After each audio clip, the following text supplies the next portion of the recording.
Hello, this is another video in my series of ZwoBot tutorials, and in this video I'm going to be talking about the monitor and record modules. They're not the most exciting modules in terms of what they do, but they are extremely useful, and so I think it's very important to understand what they can do. So you'll notice that they have a different prefix in their file names here to the effects modules. You see these all have the effects prefix. The record and the monitor modules have this X prefix along with a few of these other ones here, and that stands for extensions. And basically these are all more kind of utility based modules. So they're not so much effects, but they are extremely useful for the functioning of the program. And then you'll notice down here there's FXG, which stands for effects generators. So these will generate visuals, patterns, things like that. And then we've got SRG, which stands for sound reactive generators. So they also generate visuals, but they do it by responding to the incoming audio. I'll be looking at all of these in other videos. But for today, we're going to look at monitor and record. So I've already got my ZwoBot player loaded up here. I've just got it on an audio channel, and here I've got a bass sound and a synth sounds that we're going to use to demo something later on. So I personally like to put the monitor before the player. It doesn't matter where you put it. You can put it on another channel, you could put it after. It's just my personal preference is to have it here, because what this module does for the most part is going to be related to your audio out or your video output, sorry. So I find it useful to have it right here before the player. So when you drop it in, you're initially only going to see this display. So at the top, we've got the frames per second. So currently that's 0 because I'm not playing anything. But if I hit play, you'll see we've got an average frame rate of 60. So this is just a display, doesn't change anything. We'll look at how you change your frame rate in a second. Down here, this is the resolution of your output, although it doesn't actually reflect what you've necessarily got here. This isn't 1280 by 720. Here you can select what you want the output to be, but you set it in another bit, which I'll be looking at in a minute. So this is more like a way to select what you want the resolution of this to be, but not how you set it. You'll notice if I'm changing it, it's not doing anything here. So we'll come back to that. By default, it's set to 1280 by 720. Now, this preview button is very important. If you're performing live, you're going to have this onto a projector. So you're going to want to plug your projector into presumably your laptop, and then you would move this onto your seconds display, which means you're now not going to be able to see it because that second display is the projector. So that's going to be projected onto, whatever it is. So if you hit this preview button, you're going to open up another window, which is your preview window. So it means you can see what's going on. I'll just hit play.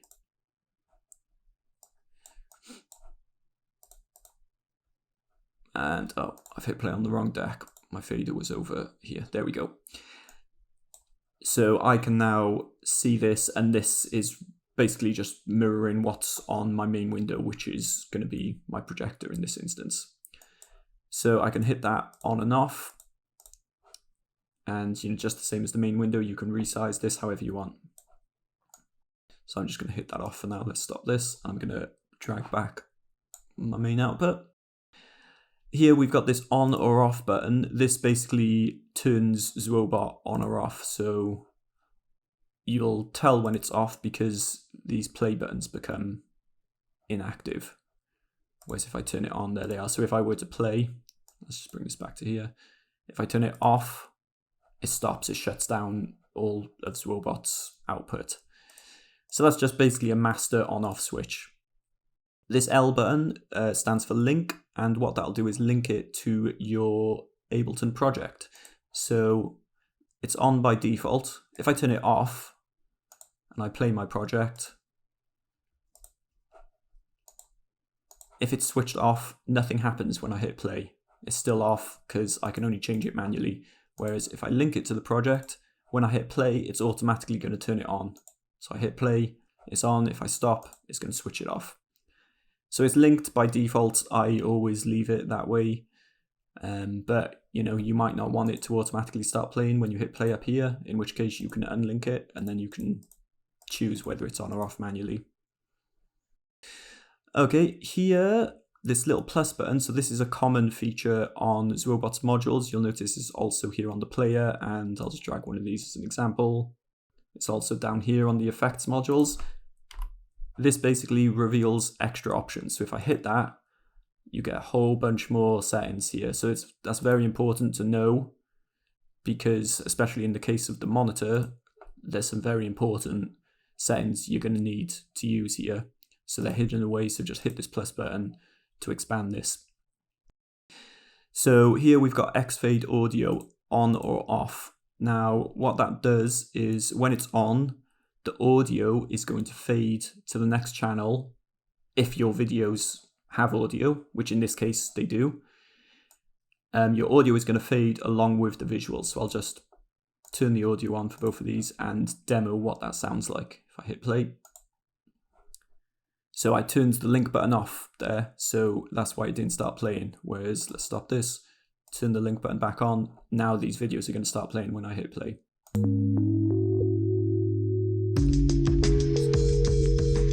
So this is the audio for this video deck A, and I'm going to start to fade over to video deck B, and you will notice the audio starts to fade in along with the video.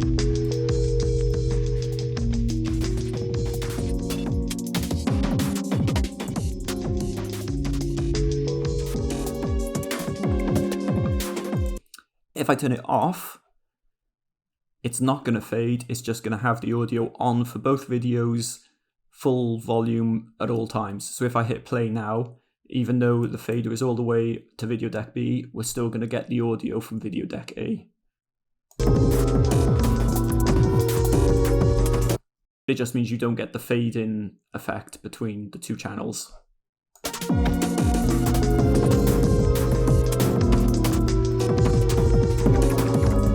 The audio is always either full volume or it's just off.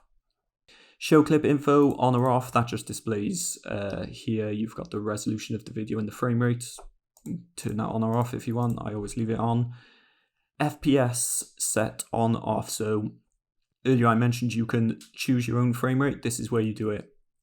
If it's off, basically the frame rate is going to be automatically generated based on your CPU. So if I hit, let's turn the audio off. If I hit play, you can see it's going up very high, probably because my CPU allows a higher frame rate. But if I started having CPU issues, it would drop down. So it alters based on your CPU. If you turn it on, then you can manually set it here. So by default, it's set to 60, but I can change that to 30. I can change it to 200, and you'll see it's reflected up here. Here, set sound reactivity. Let's just pause that. This is not related to the video output. This is related to your sound reactivity settings. I only have one of those on the player, which is right here. So here you can set your filter for both your high pass and low pass. So if I turn my low pass setting on here, I'll just hit play on this.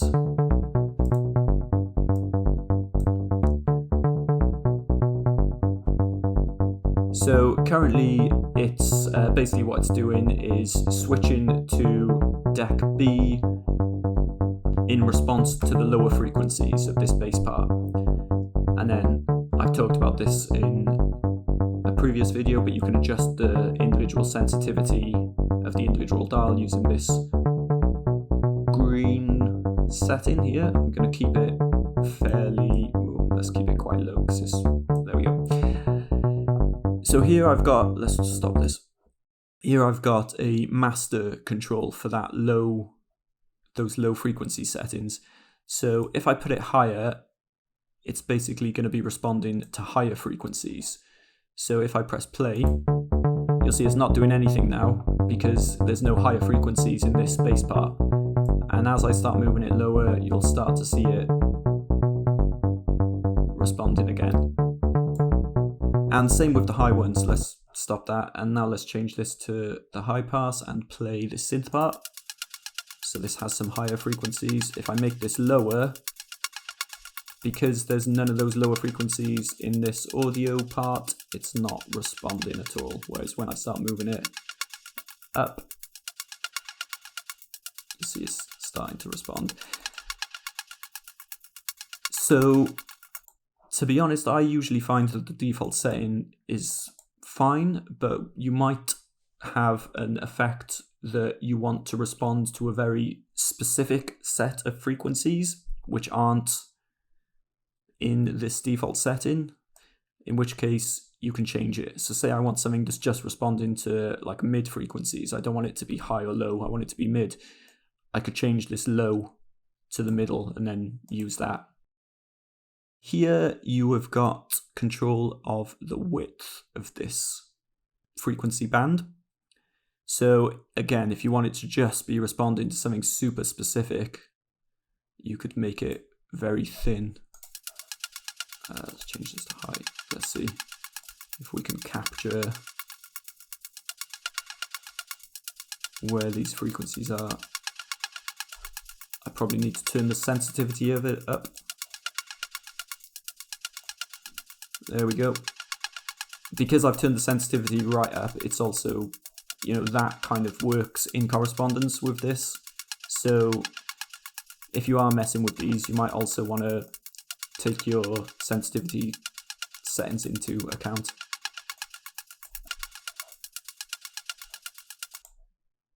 You've also got these R buttons, which will reset to the default. So if I just adjust all this and I'm messed it up, I want it to go back, just hit the reset buttons. Smoothing will make whatever the particular dial is, so in this case it's transitioning between video deck A and video deck B, it'll make it smoother, as the name suggests. So the best way to describe it is to just show it. So if I turn smoothing off, it's a lot more jittery. It's disappearing very quickly. If I turn it on, you'll see the sort of transition between this dial being up and lower is a bit slower, so it's not as snappy. The transition is a bit smoother. And you've got a setting here, which by default is 5. The highest it'll go is 10, and that just makes it even more smooth. And then if I put it down to 0, it's just the same as it being off. Now, I again leave this at the default, but if, for example, I had like a really fast, crazy breakcore track, that might be a bit too smooth for me, so I might want to turn it off just to get more of that flashing effect. It all really depends on the individual effect you're using it with. The other thing to bear in mind is that these settings are master settings, so they're going to apply to every single sound reactive control you have across all of your ZwoBot modules. Custom resolution. So this is where you set the resolution of your output. So I can either select something from the drop down here, which is your kind of standard resolutions. So, you know, I'll normally go from 1920 by 1080. You can go even higher if you want. But if you want something custom, you can enter those specific values in here. And then to set it, there's this button here, set ratio. You just click that, and then it adjusts your output.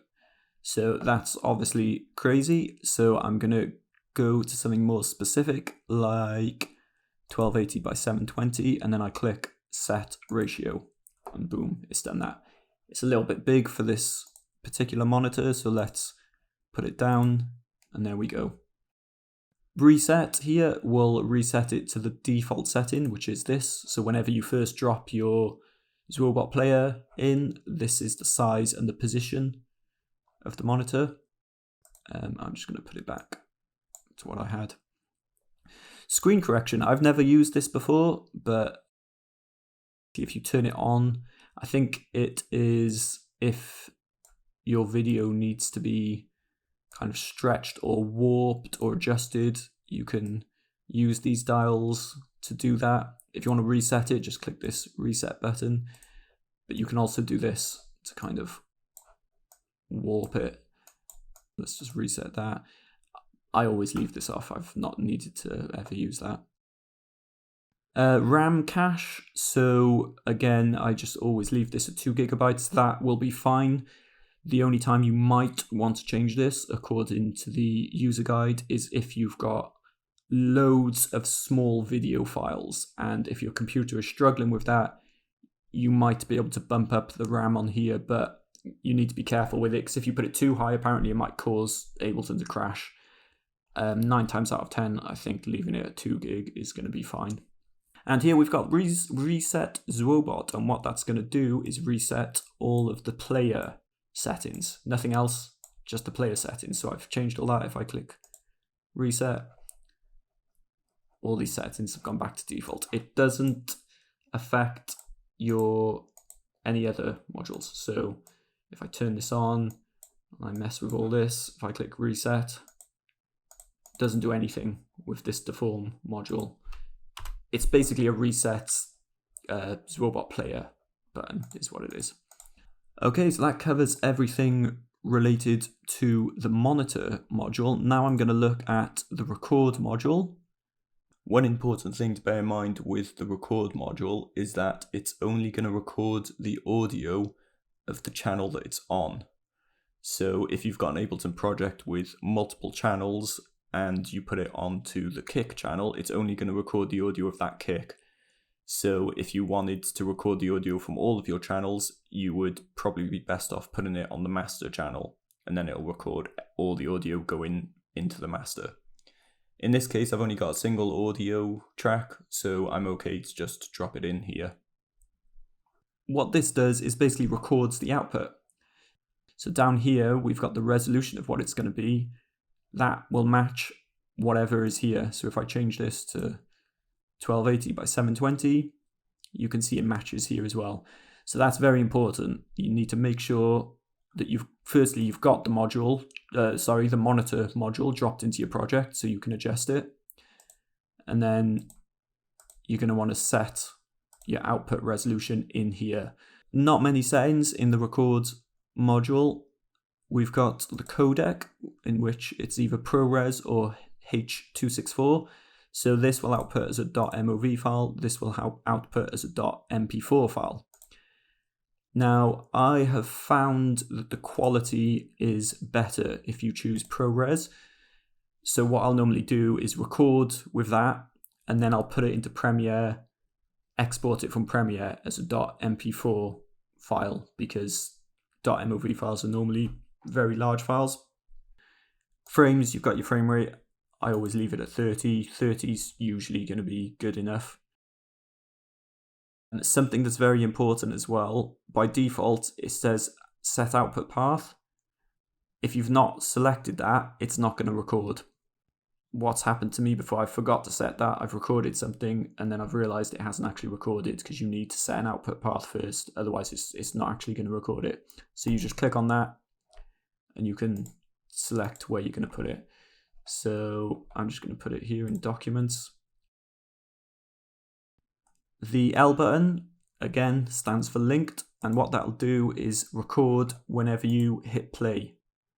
So it'll automatically record when you hit play, and it'll automatically stop when you hit stop. So if I hit play now, you can see the record button has gone darker, which means it's recording, and you can see the length of the recording here.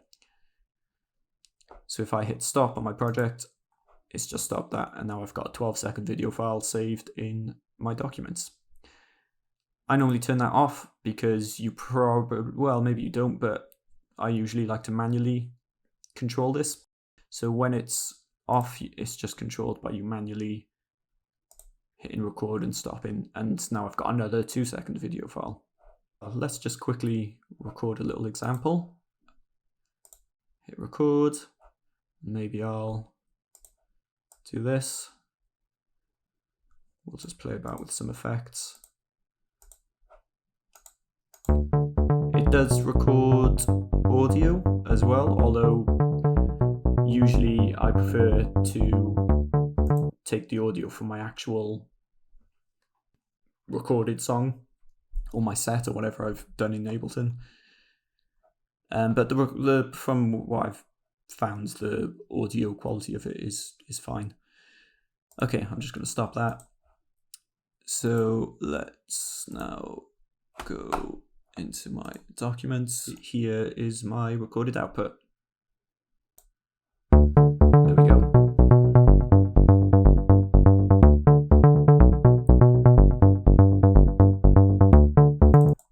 You might not always get great results using the ZwoBot Record module. On their website, they actually recommend using external software to capture your output. Now, I personally have used the record module to capture entire sets and it's been fine. I've never had any issues with it. But if you do, I'll put a link in the description, and if you click that, you can see some of the external pieces of software that ZwoBot recommend using, such as OBS, which is free and compatible with both Windows and Mac, Siphon Recorder, ScreenFlow, Spout Recorder. If you click the link, there's a whole guide about how you can record using other stuff with links there. So that is everything relating to the monitor and record modules. Hopefully that was useful. Again, not the most exciting, but definitely extremely useful and good to know about. And there will be more ZwoBot videos to come soon.